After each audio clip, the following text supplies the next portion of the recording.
Hello, parents. So you have a college student going off to school and you're looking at campus transportation options for them. In a previous video, I reviewed why they need to be looking for some kind of transportation other than a car. Let's take a look at some of the options.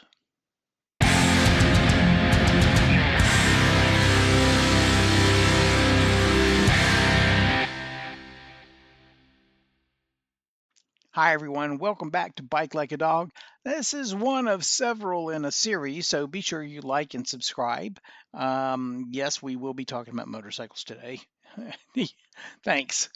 Today's video is looking at some of the transportation options that can be used instead of driving a car or riding a bus to get to and from campus.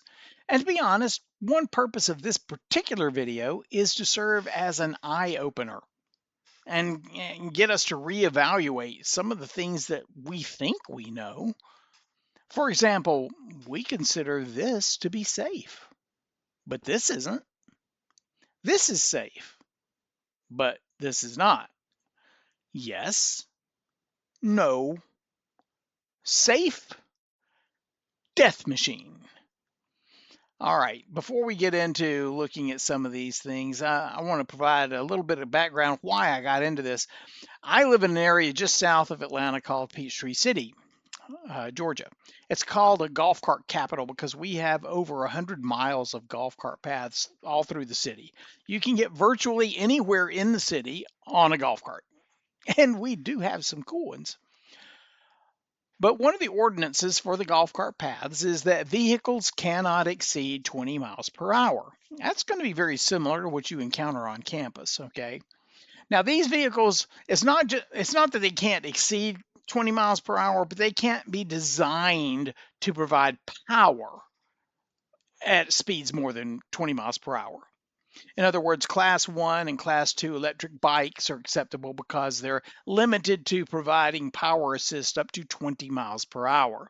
But a Class 3 is not because it's designed to provide power up to 28 miles per hour. Now, riding golf carts around town, to be honest, it can be a pretty rough ride. You're riding around on tires that are like 5.5 inches.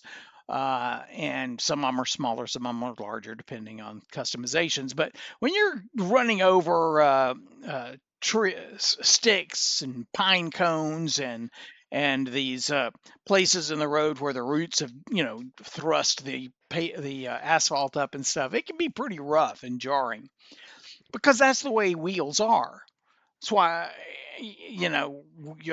you're on a bicycle or something, you can roll over stuff easier than if you're on a roller skate, right? As you approach the axle height on a wheel, it becomes the difference between being able to roll over something pretty easily or run into it. Okay, why am I bringing up golf carts? Well, I've seen my share of overturned golf carts on our golf cart paths. I mean, this is a four-wheeled vehicle, limited to 20 miles per hour, and they get turned over. Anyone who's done a lot of golfing has probably seen a golf cart turned over on the golf course here or there. You try turning quickly on something with small wheels and a high center of gravity, yeah, and it's not great. This whole topic, though, was really brought to mind as I was reviewing Facebook one day, and I got an ad for a scooter that came through my feed, and it was a high-speed scooter. At the same time, our police department was publishing some updates to the golf cart ordinances here about what vehicles are and are not allowed on the golf cart paths, because we were seeing a lot of kids on some pretty powerful equipment, to be perfectly honest with you. And we're talking about 9 and 10-year-olds. And it kind of hit me then that parents think these things are safe.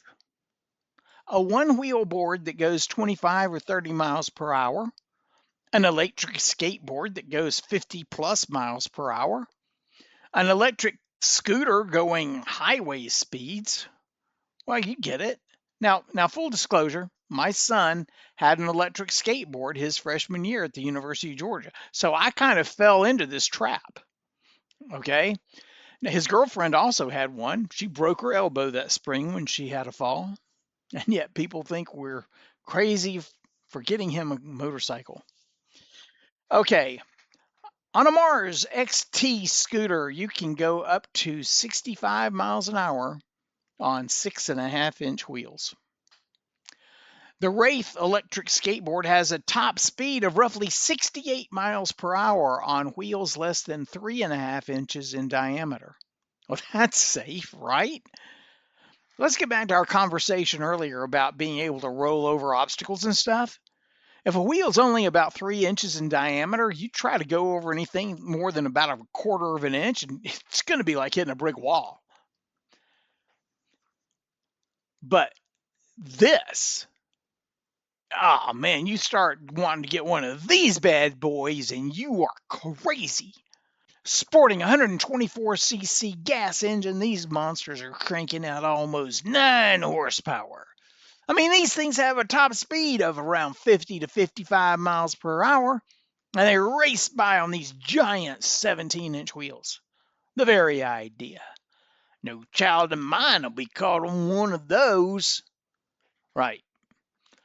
And by the way, if you want to figure out the horsepower on an electric device, divide the wattage delivered by the engine by 750, because 750 watts is considered 1 horsepower. Just an FYI. Now, let's go back to that stick that's a quarter inch. Man, you're on 17-inch wheels. You're not even going to know you ran over it. All right? I don't care what your speed is. But if you're on that Wraith, you may have some issues. But the thing is, we think of these things as toys because they were when we were kids, right? A skateboard, a scooter, bicycles, these were all toys. And parents today buy electric skateboards, electric scooters, and electric bicycles with almost no thought at all. But call it a motorcycle and you're in wacko world. Look, none of these things had engines when I was a kid. I mean, we settled for, using clothespins to put playing cards in our spokes on our bicycles and stuff, right? But I feel like parents think they're keeping their kids safe by keeping them off those crazy motorcycles. But today's electric vehicles are not the same ones we grew up with. Period. And unfortunately, we're slow to catch on with that, right? We think our kids are going to be safer riding these vehicles that are not licensed, not tagged. We think they're safer on something where they're not legally required to wear safety equipment. Because these things are available just about anywhere, right? Including the toy section at Walmart. That means they're toys. And toys couldn't possibly be dangerous, right? Here's my 2 cents. With a motorcycle, you recognize the risk. In fact, if you take the MSF course to get your license, which I talk about in other videos, you're introduced to these risks in a very serious way. The statistics from the National Highway and Transportation Safety Administration are shared with you. So every time we swing a leg over the motorcycle, we know what we're getting into. And I just don't feel like that's the case for someone getting on a skateboard or a scooter. Look, Santa brought it and put it under the tree. I'm going to go out and ride it now. No training, no course explaining the risks involved, possibly no safety equipment. But it doesn't matter because I'm going to go outside and play with a toy that Santa gave me. Parents are so scared of motorcycles. And yet we're lulled into a false sense of security with these devices that look so similar to the toys we had growing up. Now, before we leave the topic, I'm sure people have noticed that I have not really touched much on electric bikes, which have very large tires and can obviously handle rough terrain easily. But that's because I'm going to be talking about them in a future video and not necessarily part of this college transportation series. But when it comes to electric bikes, you really have to look at the laws and ordinances in the area of the school you're talking about. There are a lot of states right now that are drawing some serious lines between e-bikes and e-motos, and it's very fluid. right now. So not something we can really address in this video. Yes, motorcycles are risky. So is crossing a street in Athens. So let's bring it home. There are many types of vehicles out there today that can be used for campus commuting. We, as parents, have to be aware that these vehicles are not the same as they were when we were in school. They've gotten faster, they've gotten more powerful, they have motors that can propel them at speeds reached by motorcycles without having the same stability as a motorcycle. You don't get the same training you do with a motorcycle. Yet we're scared to death to have our students riding motorcycles while we'll put them on a 60-mile-an-hour skateboard without a second thought. We have to adjust our perceptions to recognize the reality of these vehicles today so that we can make the best informed decisions for our students. I'm not saying don't go get one of these devices. I'm saying know what you're getting when you get one of these devices. Thanks for sticking around to the end. Be sure to like and subscribe. You'll see all the upcoming installments for my college transportation series. Thanks. So long.